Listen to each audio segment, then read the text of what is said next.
That's a good thing, by the way. Number 13, 2004. This one changed a bit for me over the years. It's aged well. Match of the night on 2004 is Angle versus A. For some reason, people underrate the Randy Orton Chris Benoit match too. That's easily Orton's. Besides the match with Kevin Jack or New York Prices coming out hard as main event.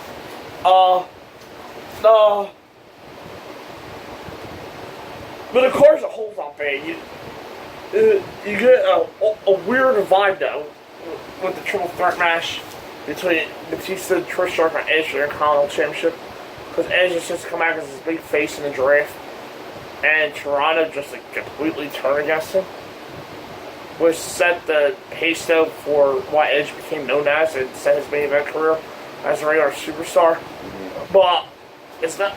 Some of the feels was an awkwardly good show, but that Toronto crowd is some odd cats to deal with. That is true. My number 16 is SummerSlam 1994. It was headlined by Taker versus Taker, which was atrocious. However, it does have my favorite cage match of all time in Bret Hart versus Owen Hart. It's probably one of my favorite matches of all time as well. I also did like Alundra Blaze and Bull Nakano. It's a Diva era length short for two good workers. However, the in-ring stuff was top notch pretty much. And I also liked Razor and Diesel from that show too for the Intercontinental title. My number 16 is 1991. The match that is one of my favorite matches of all time between Bret Hart and Mr. Perfect. And this is what I was trying to refer to earlier in 1990, was that it was cool seeing The Undertaker in the same ring as the Ultimate Warrior on pay-per-view, and it was fun to see Hogan and Warrior team up on the same team, because you didn't get that often, against Undertaker and Sergeant Slaughter and Colonel Mustafa. But Bret Perfect's the recommended watch. The main event's cool though to see. There's three icons in the same ring together. Yeah. When I turned at number 15, weirdly, it's SummerSlam 2015. The show's headlined by the rematch of the Broken Streak, Undertaker versus Brock Lesnar. There were odd choices, but I do remember liking the show as it was happening. For most of it, except for I don't remember liking Dolph or Rusev, but that's neither here nor there. Steve Rumell actually performed pretty good. He's an athletic guy. Yeah. With Neville, where he defeated Stardust and King Barrett. And Cena versus Rollins was also good. That was just a very odd choice to end the match as well. I do remember liking Owens and Cesaro as well, so it was definitely a memorable show. I just think there were odd choices in their two biggest picks. For me, number 15 is 1997. SummerSlam 1997. This is what I call the bookend SummerSlam. Yeah, good cage match.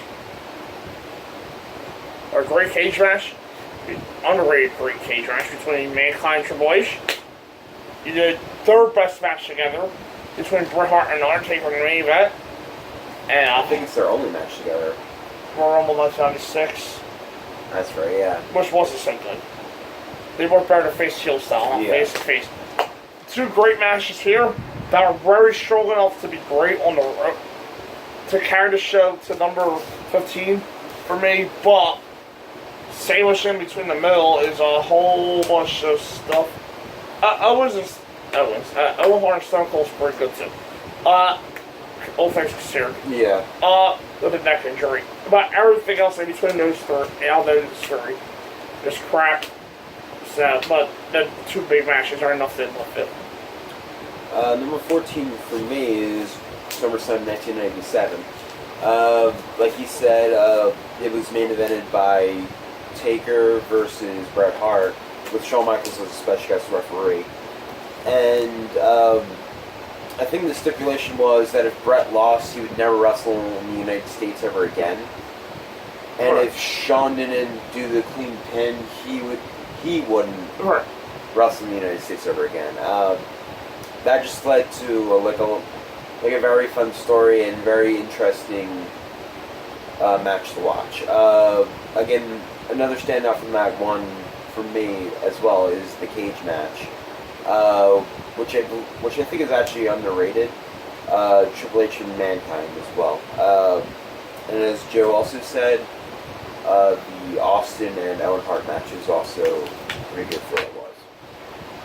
Alright, my number 14 is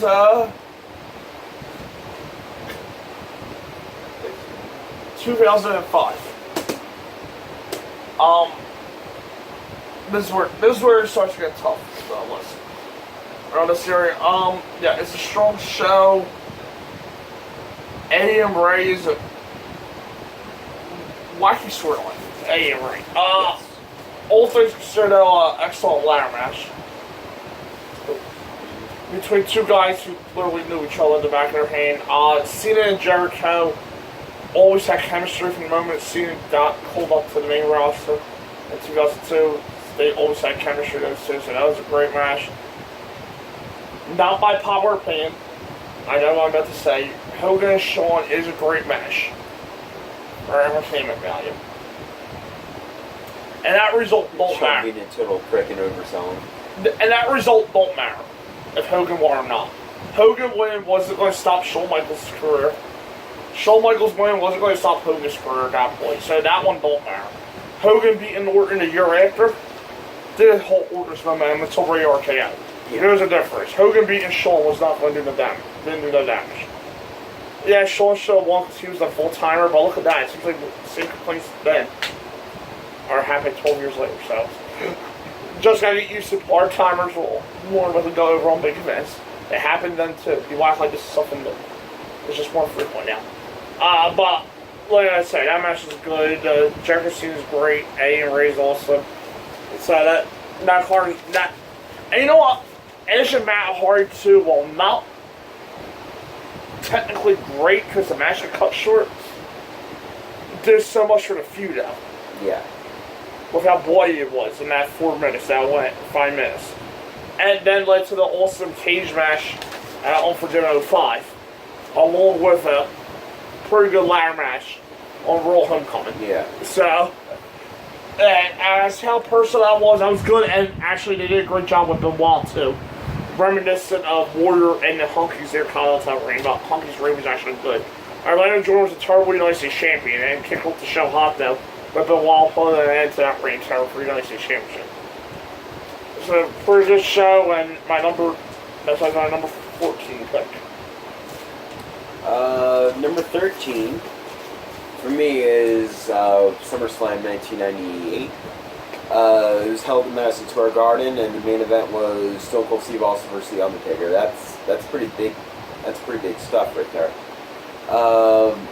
However, I think probably one of my favorite matches also happened on this card as well, with Triple H versus The Rock in a ladder match.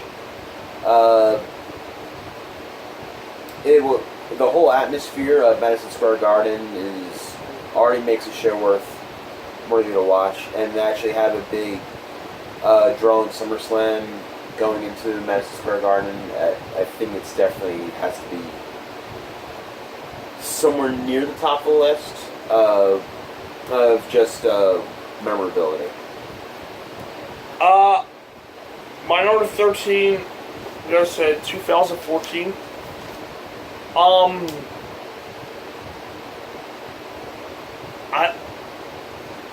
What I did like about the show was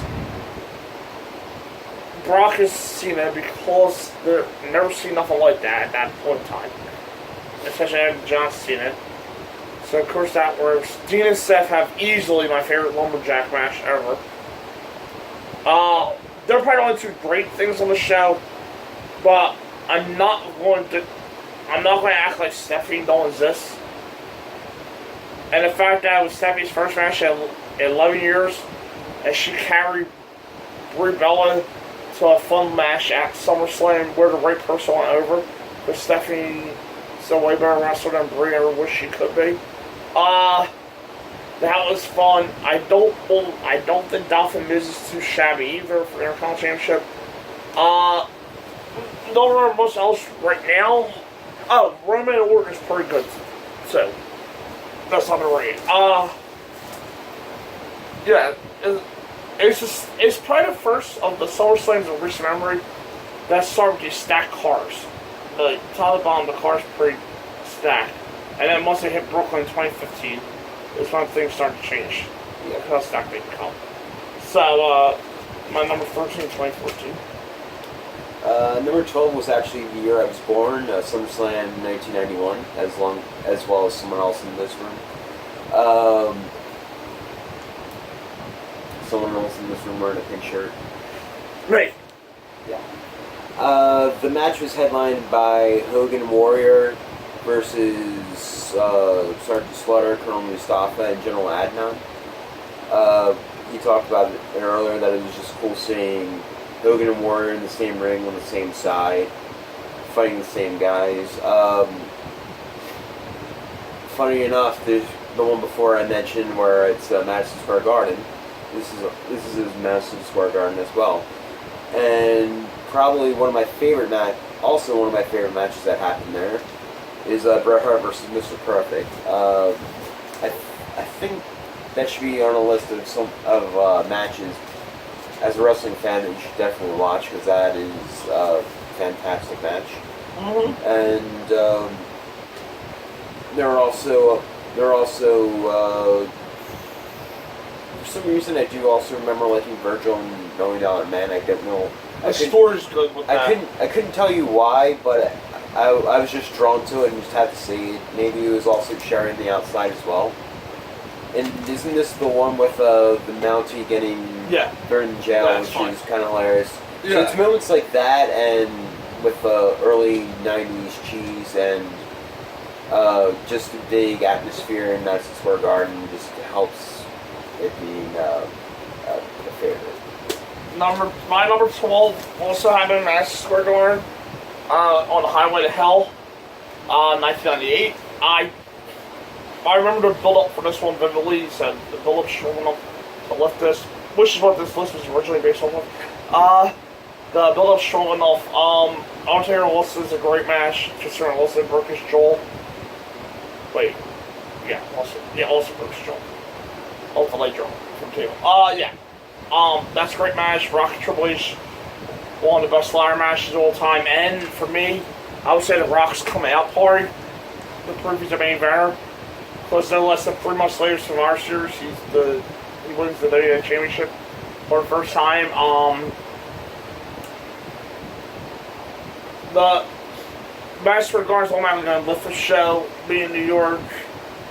The set's awesome. Yeah. It's the debut. It's a pay-per-view debut match of one of my favorite wrestlers ever, and Edge. And something I forgot to mention. Right. Of my favorite wrestler. My second favorite woman at the time, Sable.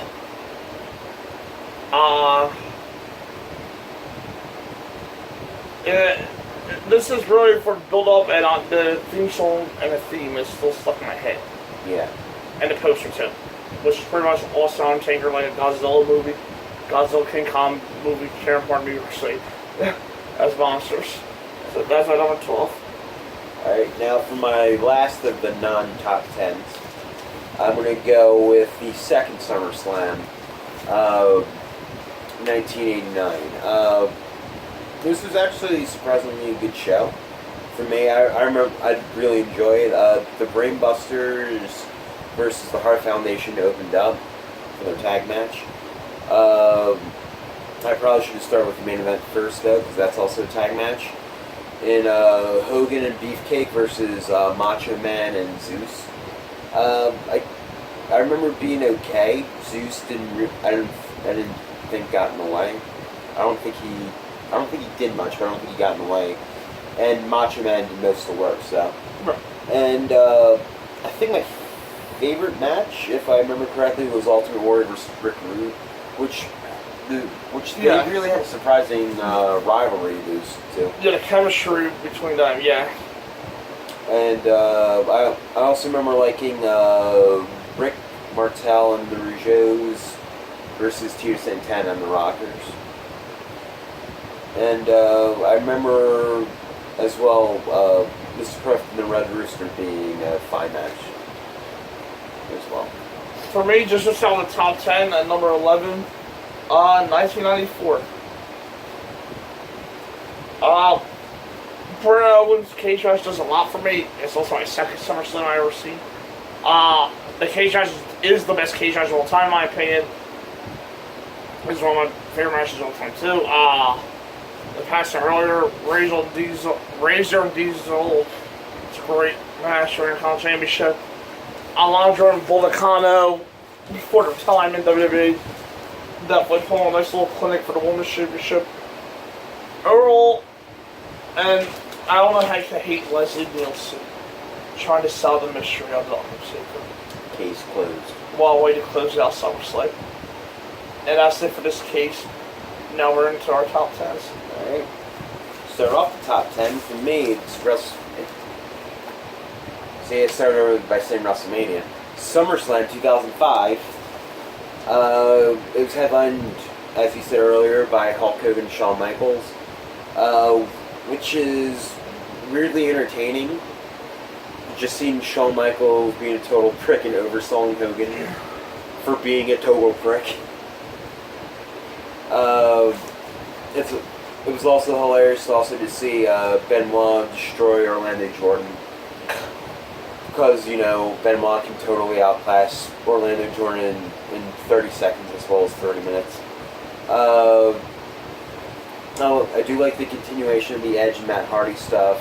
And I would actually probably go on to say my favorite match was Cena versus Jericho, who I think is also an underrated rivalry. For me, they tend to have very fast-paced matches. And it's sort of like stuff you'd see of Cena today, where he would be almost an indie style, but it was before he actually got that. So I do remember really enjoying their matches, and I remember enjoying this one. So that's my first top 10 pick. My first top 10 pick is a pretty recent one. Number 10, 2015. Once again, Barclays started new matches were going for TV pay-per-views. Well, look, it shows presence. This is a strong card up from top to bottom. It's headlined by Brock and Undertaker, the rematch from the Street. The matches were excellent. The ending's wacky as hell.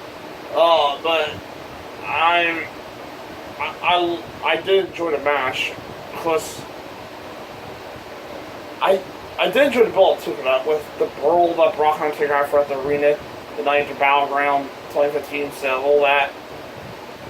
Cena Seth's an excellent match with a wacky end up with Jon Stewart. Which that end is wackier than the Undertaker and Brock in it. For me. Steen and Mel Pole, the best performance by a celebrity I've seen since Floyd Mayweather in the tag match at Neville against Cody and Barrett. Or Stardust and Barrett, rather, at the time. Cesaro Owens is always going to be a mix, a worse good when you heard those two names. Dean and Roman against Bray Harper's a fun tag. Anytime you can, most of the time we get a combination of the Wyatt and the Shield together, that's going to work. The only thing I really don't like when it shows Dolph and Rusev, but even that's harmless when you're looking at. I mean, it's not a terrible match, the storyline's terrible, but when you're looking at Summer in a red blowout, a red top, and black skirt, and Lana in 1980s Madonna, Gwen Stefani, early Gwen Stefani, early Madonna type style, I'm not going to complain. So, that will be my number 10, 2015. My number 9 pick was SummerSlam 2011. That was, well, the show ended with the match of Alberto Del Rio defeating CM Punk. However, the build main event was CM Punk versus John Cena. Del Rio ended up cashing in on Punk later after the match. However, my favorite match from this was definitely Christian versus Randy Orton. I really enjoyed that whole feud, so if you haven't seen that, go watch that. It's definitely Christian's best feud as a single star, I would say. Don't tell one of our acquaintances. Yes. He loves seeing Christian arcade. However, this was a very star-studded show. There's Daniel Bryan versus Wade Barrett. Just after Bryan won the briefcase. Probably the highest, not the highest, I don't know, for the biggest names for the women's division at the time. And Kelly with Eve versus Beth Phoenix and Natalya, which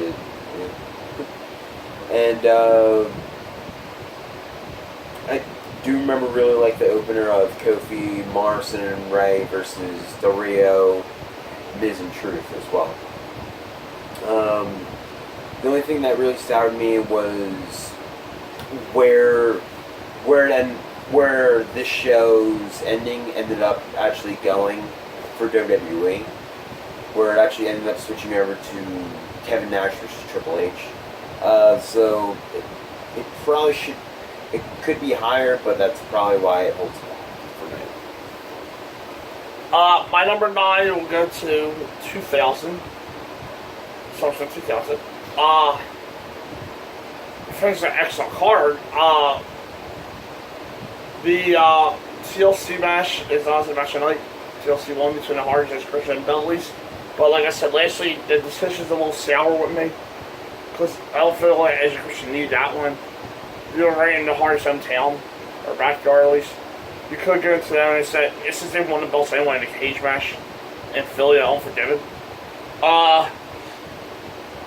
Rock, Triple H, and Angle had a great triple threat compared to a year prior. And Rock and Triple H did a great job holding down the match while Kurt got injured. Concussed. The Kurt Stephanie storyline, Triple H Love Triangle storyline was at the heart of the triple threat too, so that worked. Benoit and Jericho always had excellent matches. And November for the show was Shane's fall from the top of the Tetron against Steve Blackman. I don't remember the match like that, but I do remember the full. So, I don't know, one of the stronger SummerSlams of my game.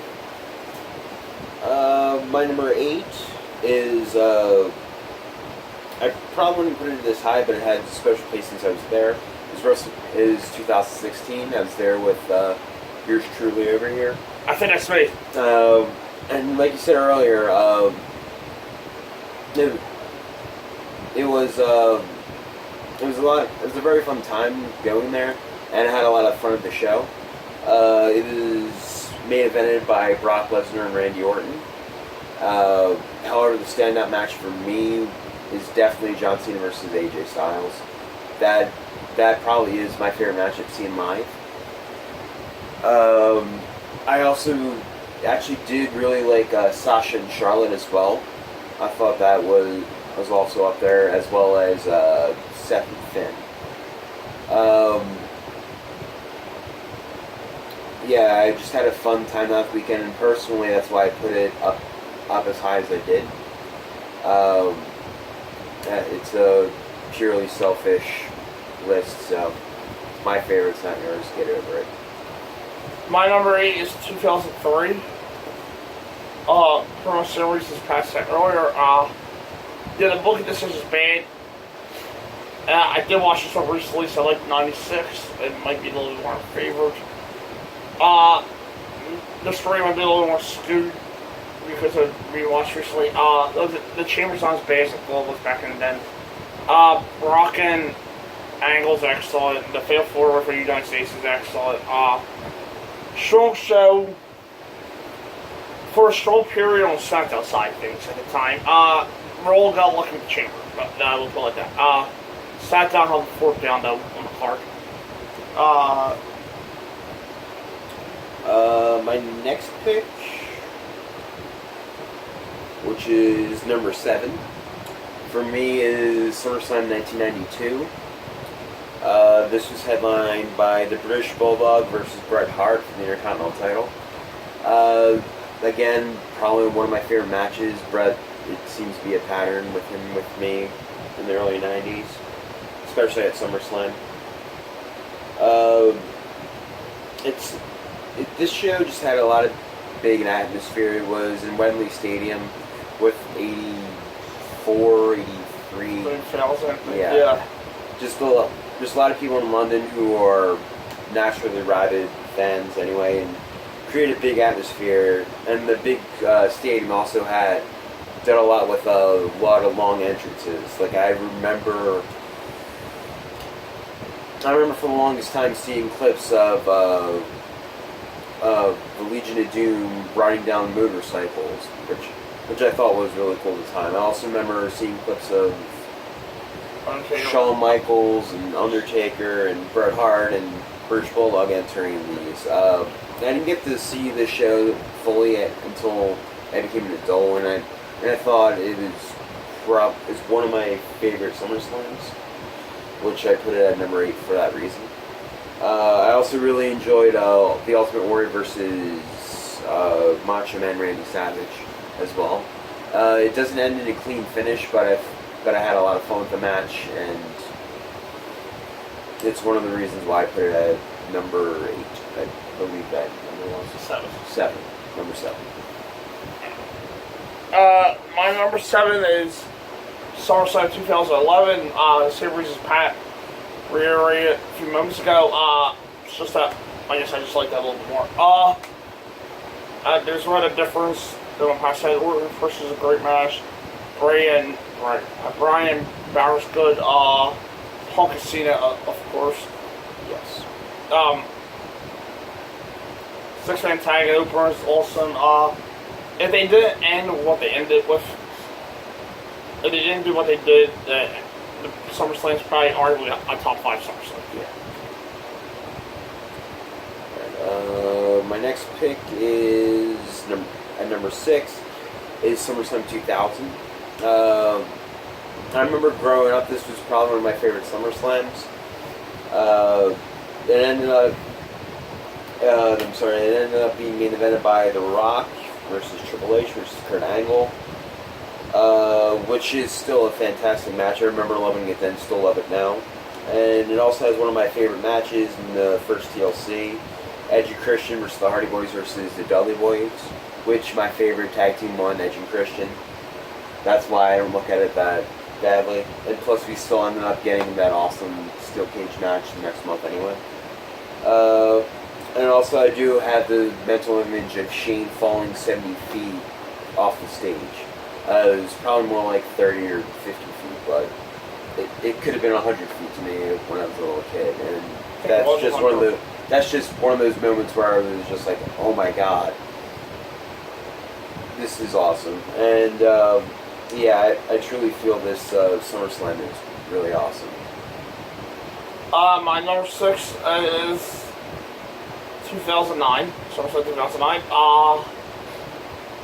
SmackDown carried this one, carried the build-up, at least. The show's so strong that headlined by CM Punk versus Jeff Hardy TLC match, which was the feud of the year too in 2009, with the right blow off. The ending was cool too, with Punk standing over Jeff's body, and then the lights go out. To some of us, they noticed that the Undertaker had replaced Jeff on the mat. They were both wearing black pants. Both were wearing black pants. Yes. Undertaker had a top on. Yes. Jeff was shirtless at the time. Yes, Of course, you would notice that. no, Jeff was also wearing face paint. And different color hair. And Undertaker's, don't go by Booker T. Undertaker's a way bigger dude than Jeff Hardy. No. Jeff's 6'1", Undertaker's 7 foot. Most people know he's a 7 foot. He's like 6'10". Alright, most people know he's a 6'10" tanned man, light, overly tanned man, lay on the ground compared to a 6'1" pure white man. But whatever. Yeah, that was an awesome match. Dolph and Ray was Dolph's coming out party as a big player for the newer era for the College Championship. We're going to see this film by Shawn Michaels and Vader in 1996 is affected. The rest of the card's kind of blurry right now, but done. And DX and Legacy's arguably to this day still the best 2-on-2 tag match I've seen in. No gimmick tag match I've seen in recent times. Yes. So that's why that will be my number 6. Alright, my number 5 pick is SummerSlam 2008. It was headlined by Undertaker versus Edge in a Hell in a Cell, which is definitely one of the top 2 feuds that year. The other one being Jericho and Shawn Michaels, which also did have a part in the show that was highly riveting. I'll say it as that. Rebecca, not run for the meal of the ring, like in your house one. Yeah. More like Shawn's wife, Rebecca. That punch for real. Also in the show, I really did like Jeff Hardy versus MVP, as well as Batista and Cena, which they also have an underrated rivalry for some reason. And also, for some reason, Khali actually decided to actually have a decent match with Triple H that day too. Khali's better than Jinder. Yeah. But also getting back to the main event, it's one of my favorite superstars with The Undertaker and the Hell in a Cell. Well, my favorite superstar with Undertaker and the Hell in a Cell. And probably one of my top 5 Hell in a Cell matches of all time. So I really enjoyed this card when I first saw it, and I still enjoy it to this day. My number 5 is the exact same, SummerSlam 2008. Not going to waste time reiterating what Pat said. I will say that I did like CM Punk and JBL too as well on the card. Undertaker and Edge is good. Jeff MVP's good. The season Cena's great. Undertaker's great, not good. So yeah, and Khali Punk is working boots at night. My number 4 pick was actually his number 6. It's SummerSlam 2009. The